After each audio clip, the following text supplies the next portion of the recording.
I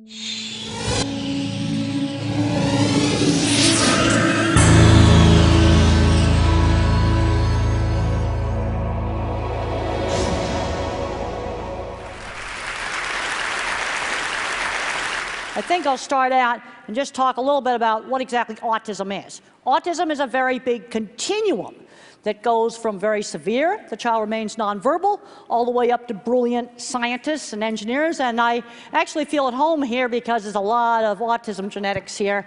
You wouldn't have any... It's a continuum of traits. When does a nerd turn into, Asperger, which is just mild autism? I mean, Einstein and Mozart and Tesla would all be probably diagnosed as autistic spectrum today. And one of the things that really is going to concern me is getting these kids to be the ones that are going to invent the next energy things, that Bill Gates talked about this morning. Okay, now if you want to understand autism animals, and I want to talk to you about different ways of thinking, you have to get away from verbal language. I think in pictures. I don't think in language. Now, the thing about the autistic mind is it attends to details. Okay, this is a test where you either have to pick out the big letters or pick out the little letters, and the autistic mind picks out the little letters more quickly. And the thing is, the normal brain ignores the details. Well, if you're building a bridge, details are pretty important because it'll fall down if you ignore the details. And one of my big concerns with a lot of policy things today is things are getting too abstract. People are getting away from doing hands-on stuff. I'm really concerned that a lot of the schools have taken out the hands-on classes because art and classes like that, those were the classes where I excelled. Okay, in my work with cattle, I noticed a lot of little things that most people don't notice would make the cattle balk. Like, for example, this flag waving right in front of the veterinary facility. This feed yard was going to tear down their whole veterinary facility. All they needed to do was move the flag. Rapid movement, contrast. In the early 70s when I started, I got right down in the chutes to see what cattle were seeing. People thought that was crazy. A coat on a fence would make them balk. Shadows would make them balk. A hose on the floor. People weren't noticing these things. A chain hanging down. And that's shown very, very nicely in the movie. In fact, I loved the movie how they duplicated all my projects. That's the geek side. My drawings got the star in the movie, too. And actually, it's called Temple Grandin, not Thinking in Pictures. So what is Thinking in Pictures? It's literally movies in your head. My mind works like Google for images. Now, when I was a young kid, I didn't know my thinking was different. I thought everybody thought in pictures. And then when I did my book, Thinking in Pictures, I started interviewing people about how they think. And I was shocked to find out that my thinking was quite different. Like if I say, think about a church steeple, most people get this sort of generalized, generic one. Now, maybe that's not true in this room, but it's going to be true in a whole lot of different places.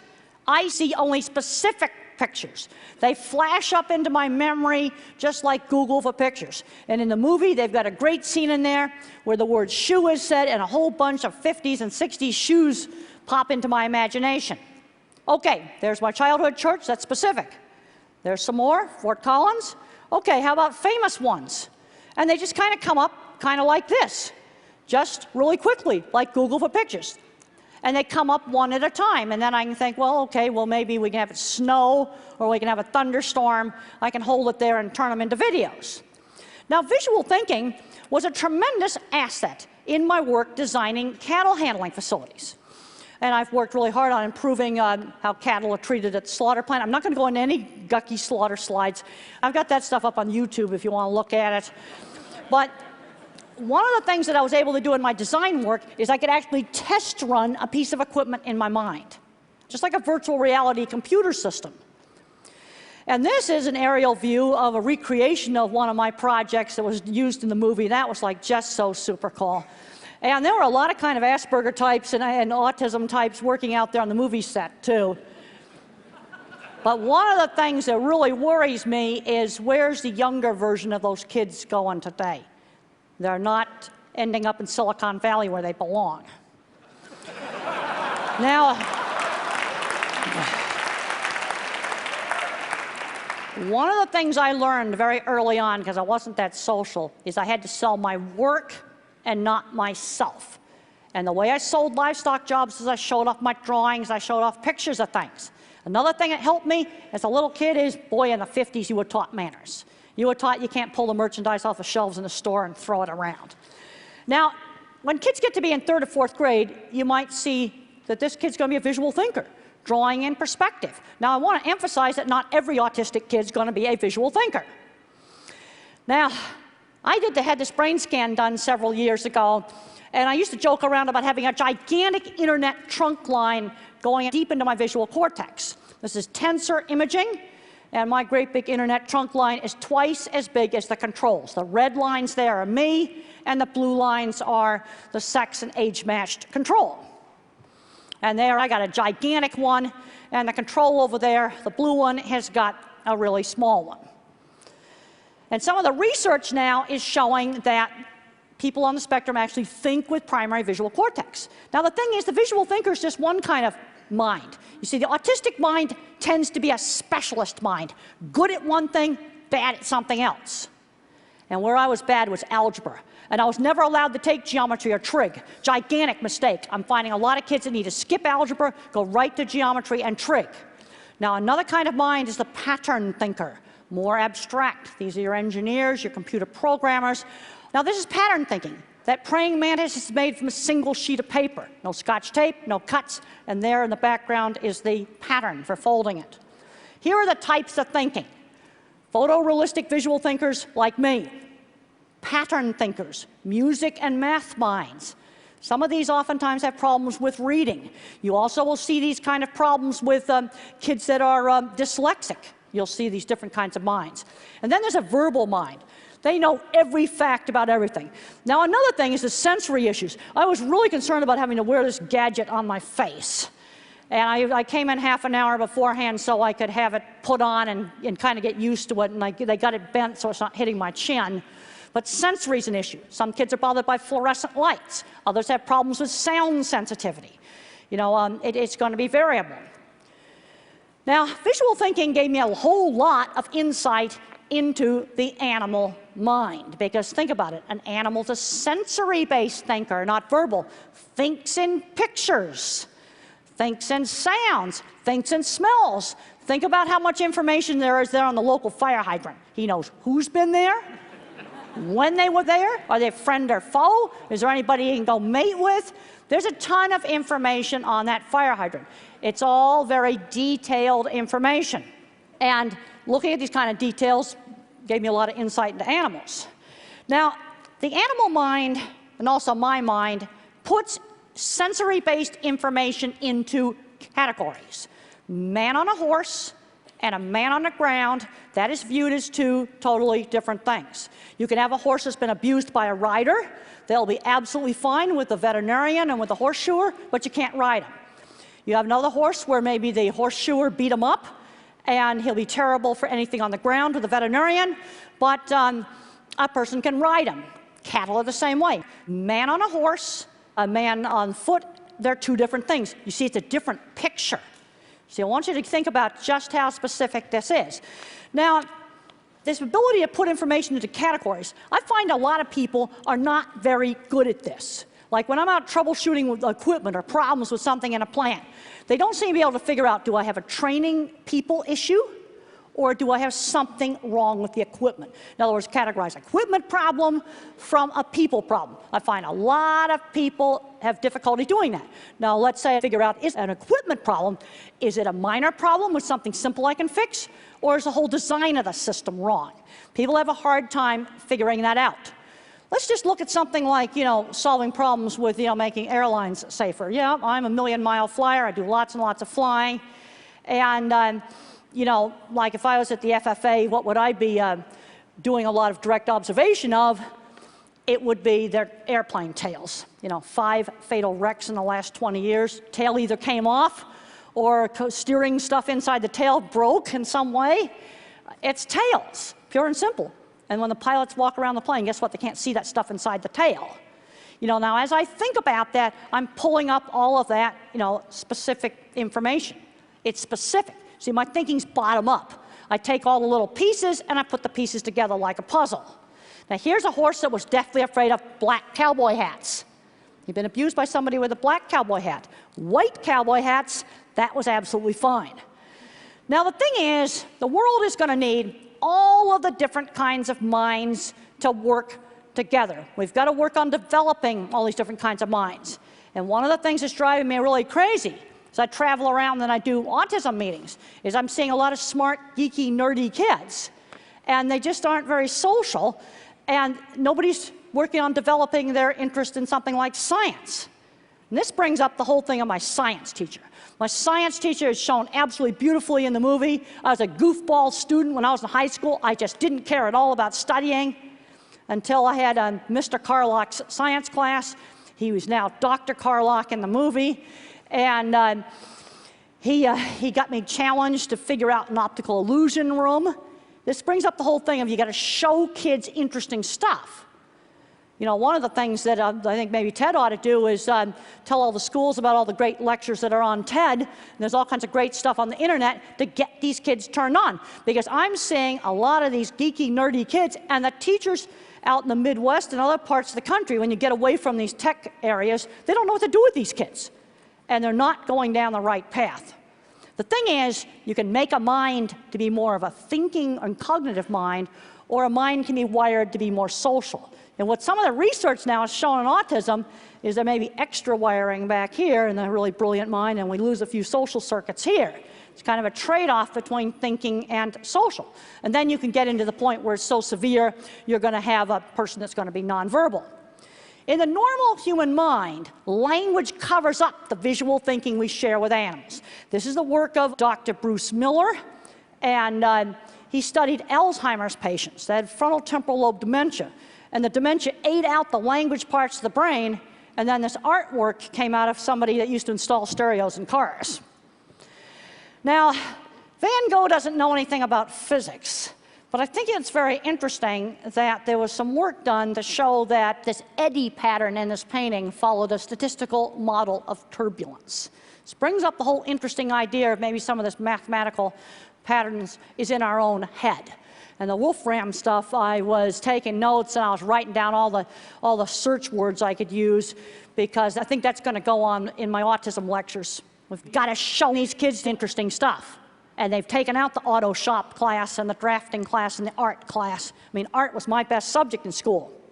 We've got to think about all these different kinds of minds, and we've got to absolutely work with these kind of minds, because we absolutely are going to need these kind of people in the future. And let's talk about jobs. Okay, my science teacher got me studying because I was a goofball that didn't want to study. But you know what? I was getting work experience. I'm seeing too many of these smart kids that haven't learned basic things, like how to be on time. I was taught that when I was 8 years old. You know, how to have table manners at Granny's Sunday party. I was taught that when I was very, very young. And when I was 13, I had a job at a dressmaker's shop selling clothes. I did internships in college. I was building things, and I also had to learn how to do assignments. You know, all I wanted to do was draw pictures of horses when I was little. Mother said, well, let's do a picture of something else. They've got to learn how to do something else. Let's say the kid's fixated on Legos. Let's get them working on building different things. The thing about the autistic mind is it tends to be fixated. Like if the kid loves race cars, let's use race cars for math. Let's figure out how long it takes a race car to go a certain distance. In other words, use that fixation in order to motivate that kid. That's one of the things we need to do. And really get fed up when the teachers, especially when you get away from this part of the country, they don't know what to do with these smart kids. It just drives me crazy. What can visual thinkers do when they grow up? They can do graphic design, all kinds of stuff with computers, photography, industrial design.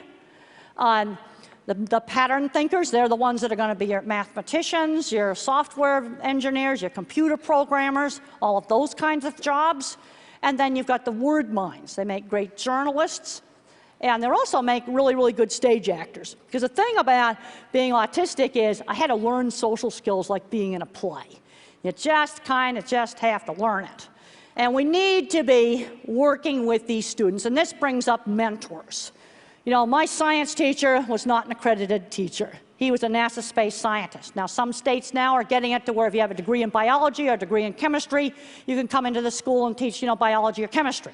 We need to be doing that, Because what I'm observing is the good teachers for a lot of these kids are out in the community colleges. But we need to be getting some of these good teachers into the high schools. Another thing that can be very, very, very successful is there's a lot of people that may have retired from, working in the software industry. And they can teach a kid. And it doesn't matter if what they teach them is old. Because what you're doing is you're lighting the spark. You're getting that kid turned on. And you get them turned on, then you'll learn all the new stuff. Mentors are just essential. I cannot emphasize enough what my science teacher did for me. And we've got to mentor them, hire them. And if you bring them in for internships in your companies, the thing about the autism, Asperger kind of mind, you got to give them a specific task. Don't just say design new software. You got to tell them something a lot more specific. Well, we're designing software for a phone, and it has to do some specific thing, and it can only use so much memory. That's the kind of specificity you need. Well, that's the end of my talk, and I just want to thank everybody for coming. It was great to be here.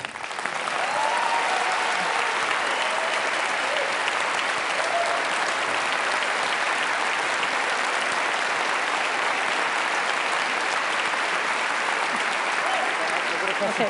Oh, you have a question for me? Yeah, okay. Yeah. Thank you. Thank you so much for that. You once wrote, I like this quote, "If by some magic autism had been eradicated from the face of the earth, then men would still be socializing in front of a wood fire at the entrance to a cave." Because who do you think made the first stone spear? It was the Asperger guy, and if you were to get rid of all the autism genetics, there'd be no more Silicon Valley, and the energy crisis would not be solved. So I want to ask you a couple other questions, and if any of these feel inappropriate, it's okay just to say next question.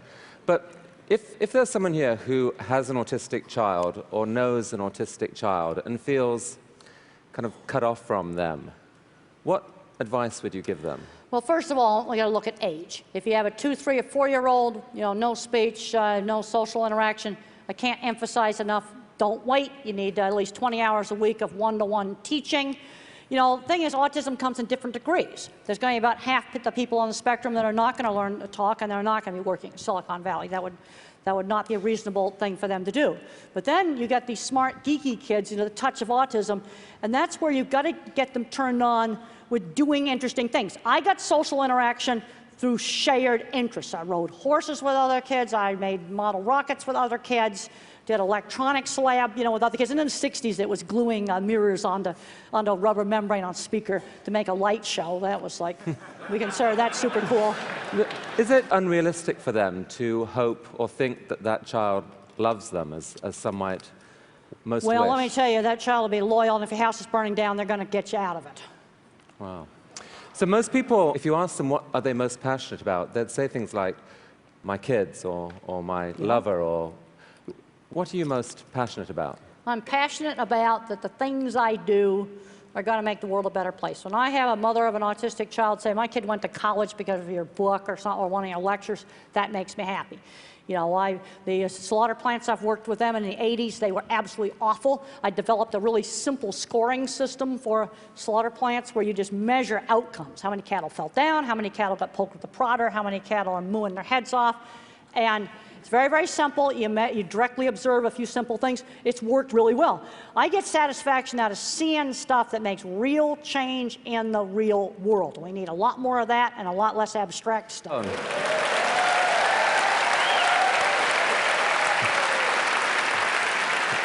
When we were talking on the phone, one of the things you said that really astonished me was, you said one thing you were passionate about was server farms. Tell me about that. Well, the reason why I got really excited and I read about that, it contains knowledge. It's libraries. And to me, knowledge is something that is extremely valuable. So maybe over 10 years ago now, our library got flooded, and this is before the internet got really big, and I was really upset about all the books being wrecked because it was knowledge being destroyed. And server farms or data centers are great libraries of knowledge. Temple, can I just say it's an absolute delight to have you at TED. Well, thank you so much. Thank you.